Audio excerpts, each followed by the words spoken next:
दोस्तों कभी कभी साउथ एशिया को देखकर सच में हैरानी होती है, क्योंकि एक तरफ हमारा इंडिया है जो आजकल बड़े देशों को भी सीधे जवाब देने के मूड में दिख रहा है, और दूसरी तरफ हमारे कुछ पड़ोसी हैं जिन्हें देखकर लगता है कि फॉरेन पॉलिसी नहीं इम्प्रेशन मैनेजमेंट चल रहा है, खासकर जब बात अमेरिका की आती है। वॉशिंगटन का नाम सुनते ही कुछ गवर्नमेंट्स का बॉडी लैंग्वेज तक बदल जाता है। कल तक जो लोग सॉवरेनिटी और सेल्फ रिस्पेक्ट पर स्पीचेस दे रहे होते हैं, अचानक वही लोग अप्रूवल मोड में दिखाई देने लगते हैं। और अभी पाकिस्तान और बांग्लादेश ने कुछ ऐसे कदम उठाए हैं जिन्हें देखकर फिर वही सवाल उठ रहा है, क्या साउथ एशिया में कुछ कंट्रीज पार्टनरशिप चाहती हैं या सिर्फ किसी बड़े पावर सेंटर की गुड बुक्स में रहना चाहती हैं? आखिर ऐसा क्या हुआ है कि दोनों देश अचानक चर्चा में आ गए हैं? विदेश मंत्री एस जयशंकर को किस जरूरी डिप्लोमेटिक मिशन पर निकलना पड़ा है? J-10 फाइटर जेट को लेकर कौन सी नई जानकारी सामने आ रही है जो रीजन की सिक्योरिटी कैलकुलेशंस बदल सकती है? और सबसे दिलचस्प बात, इंडिया ने इस बार पाकिस्तान की तरफ जाने वाला पानी रिलीज क्यों किया? क्या ये सिर्फ टेक्निकल डिसीजन था या इसके पीछे कोई बड़ा स्ट्रेटेजिक रीजन छिपा हुआ है? क्योंकि टाइमिंग ने कई लोगों को कंफ्यूज कर दिया है। दोस्तों आज की वीडियो में हम इन सभी अपडेट्स को डिटेल में समझेंगे, और ऑनेस्टली कुछ डेवलपमेंट्स ऐसी हैं जो दिखाती हैं कि साउथ एशिया की पॉलिटिक्स अब पहले से कहीं ज्यादा अनप्रेडिक्टेबल होती जा रही है। तो दोस्तों वीडियो को आखिर तक जरूर देखिएगा, क्योंकि आगे जो अपडेट्स आने वाली हैं उनमें बयान कम सिग्नल ज्यादा छिपे हुए हैं। लेकिन दोस्तों उससे पहले प्लीज वीडियो को एक लाइक जरूर से कर दीजिएगा, क्योंकि फिलहाल हमारा नव दृष्टि चैनल बहुत ही बुरी स्थिति से गुजर रहा है। ऐसे में हमें आप सभी के सपोर्ट की बहुत ज्यादा जरूरत है।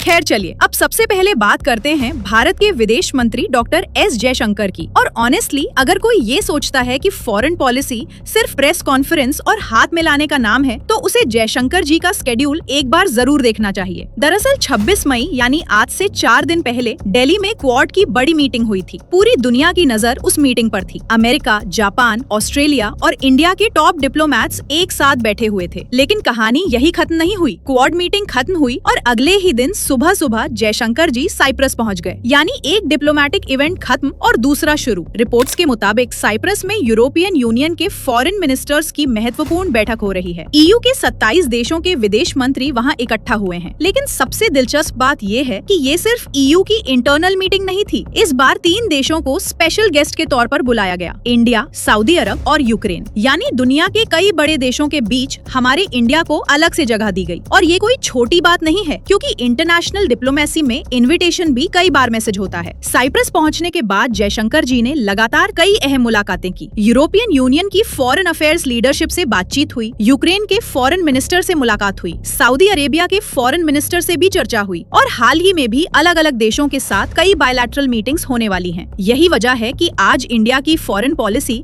सिर्फ साउथ एशिया तक सीमित नहीं है। यूरोप हो, मिडिल ईस्ट हो, इंडो पैसिफिक हो, हर जगह इंडिया अपनी प्रेजेंस लगातार बढ़ा रहा है। और शायद इसी वजह से आज दुनिया इंडिया को सिर्फ एक रीजनल पावर नहीं बल्कि एक मेजर डिसीजन मेकर की तरह देखना शुरू कर चुकी है। वैसे दोस्तों यहाँ एक बात काफी दिलचस्प है, जयशंकर जी करियर पॉलिटिशियन नहीं थे, वो एक प्रोफेशनल डिप्लोमैट। 2018 में रिटायरमेंट के बाद वो आराम से प्राइवेट सेक्टर में अपना समय बिता सकते थे। लेकिन 2019 में उन्होंने विदेश मंत्री की जिम्मेदारी संभाली, और उसके बाद से शायद ही कोई महीना ऐसा गया हो जब वो किसी बड़े डिप्लोमेटिक मिशन का हिस्सा ना रहे हों। कभी यूरोप, कभी अमेरिका, कभी गल्फ, कभी इंडो पैसिफिक। कई बार तो ऐसा लगता है कि दुनिया का आधा एयरपोर्ट स्टाफ इन्हें नाम से पहचानता होगा। लेकिन मजाक से अलग, आज जिस दौर में ग्लोबल पॉलिटिक्स तेजी से बदल रही है, उस दौर में इंडिया के लिए एक्टिव डिप्लोमेसी पहले से कहीं ज्यादा जरूरी हो गई है, और यही काम इस समय दिल्ली लगातार करने की कोशिश कर रहा है। वैसे दोस्तों अगर मैं आप लोगों से जानना चाहूँ कि आप पिछले कुछ सालों में इंडिया की फॉरेन पॉलिसी को 10 में से कितने नंबर देंगे? मेरी तरफ से तो 10 में से पूरे 10 हैं, और आप लोग भी कमेंट करके जरूर बताइए। खैर अब अगली update India Pakistan water issue यानी पानी विवाद से जुड़ी हुई है, और इस खबर को देखकर काफी लोग कंफ्यूज्ड हो गए हैं, क्योंकि एक तरफ इंडिया ने इंडस वाटर ट्रीटरी को सस्पेंड कर रखा है, और दूसरी तरफ खबर आ रही है कि चेनाब नदी पर बने सालल डैम से पानी छोड़ा गया है। तो सवाल उठना लाजमी है, अगर पानी रोकना है तो फिर छोड़ा क्यों गया? लेकिन दोस्तों यहाँ असल कहानी थोड़ी अलग है, क्योंकि हाल ही में जम्मू कश्मीर के ऊपरी इलाकों में अच्छी बारिश हुई थी। पहाड़ी नदियों में सिर्फ पानी ही नहीं आता, साथ में मिट्टी, रेत और पत्थर भी बहकर आते हैं। ये सब जाकर डैम के पीछे जमा होने लगता है। अगर लंबे समय तक इसे साफ ना किया जाए तो डैम की पानी रोकने की क्षमता धीरे धीरे कम होने लगती है, और फिर एक समय ऐसा आता है जब फ्लड गेट्स खोलना मजबूरी बन जाता है। यानी इस बार गेट्स खोलना कोई डिप्लोमेटिक गिफ्ट नहीं था, बल्कि डैम मैनेजमेंट का हिस्सा था। लेकिन असली फर्क कहीं और आया है। पहले क्या होता था, इंडिया और पाकिस्तान के बीच डिटेल डेटा शेयर होता होता था। कितना पानी छोड़ा जाएगा, कब छोड़ा जाएगा, डैम में कितना पानी है, ये सारी जानकारी पहले से दे दी जाती थी और पाकिस्तान उसी हिसाब से प्लानिंग कर लेता था। लेकिन अब पिक्चर बदल चुकी है। अब इंडिया सिर्फ जरूरी अलर्ट देता है, यानी अगर अचानक ज्यादा पानी छोड़ा जा रहा है तो पाकिस्तान को वार्निंग मिल जाती है कि नीचे के इलाकों में सावधानी रखो। लेकिन पहले जैसी डिटेल्ड इंफॉर्मेशन शेयरिंग अब नहीं हो रही और यही सबसे बड़ा बदलाव है, क्योंकि नदी वही है, पानी वही है, लेकिन कंट्रोल का तरीका बदल गया है। पहले पानी का फ्लो प्रेडिक्टेबल था, अब पाकिस्तान को कई चीजें खुद कैलकुलेट करनी पड़ती हैं और जब बड़ी मात्रा में पानी एक साथ छोड़ा जाता है तो उसका पूरा इस्तेमाल कर पाना आसान नहीं होता। ऊपर से बाढ़ का रिस्क अलग से पैदा हो जाता है। यही वजह है कि इस पूरे मामले को सिर्फ पानी छोड़ दिया गया वाली खबर से नहीं समझा जा सकता। असली कहानी पानी की मात्रा में नहीं, इंफॉर्मेशन कंट्रोल में छिपी हुई है और फिलहाल इंडिया उसी जगह पर सबसे बड़ा बदलाव करता हुआ दिखाई दे रहा है। खैर, अब अगली अपडेट बांग्लादेश से है और ये खबर सुनकर आपको भी लगेगा कि दुनिया की राजनीति कई बार उम्मीद से ज्यादा अजीब हो सकती है। पिछले कुछ दिनों से बांग्लादेश में एक भैंस काफी चर्चा में थी। जी हाँ, आपने बिल्कुल सही सुना, एक भैंस।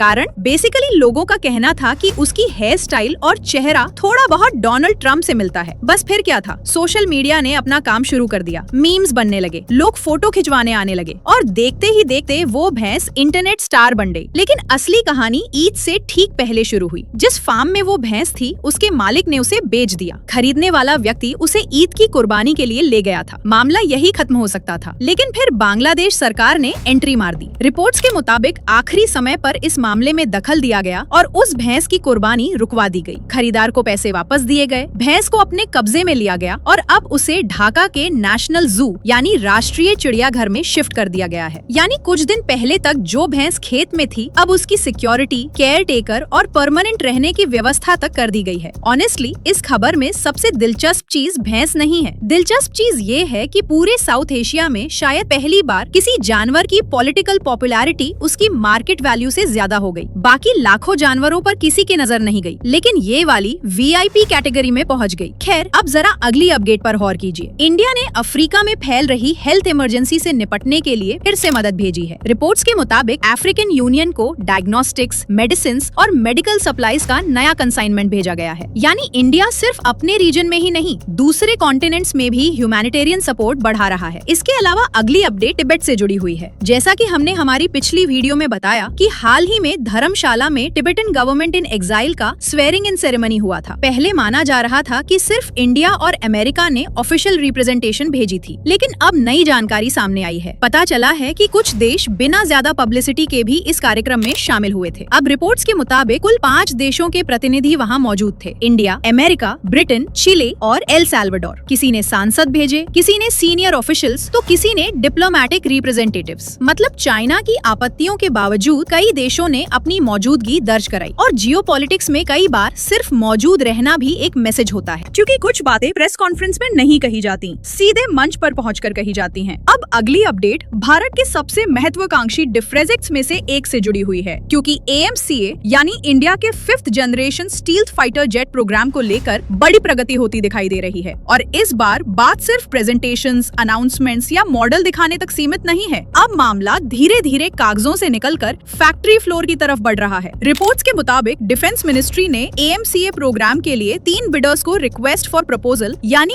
RFP जारी कर दिया है। सिंपल शब्दों में कहे तो अब सरकार पूछ रही है, ठीक है, अब बताइए इसे बनाकर कौन दिखाएगा। इस रेस में 3 बड़े दावेदार हैं। पहला लार्सन और टूब्रो और भारत इलेक्ट्रॉनिक्स का जॉइंट वेंचर, दूसरा टाटा एडवांस सिस्टम्स और तीसरा भारत फोर्ज, BEML और डेटा पैटर्न्स का कंसोर्शियम। अब इन तीनों को अपनी टेक्निकल और फाइनेंशियल बिड्स जमा करनी होंगी, फिर इवैल्यूएशन होगी और आखिर में किसी एक को AMCA प्रोग्राम के अगले चरण की जिम्मेदारी मिलेगी।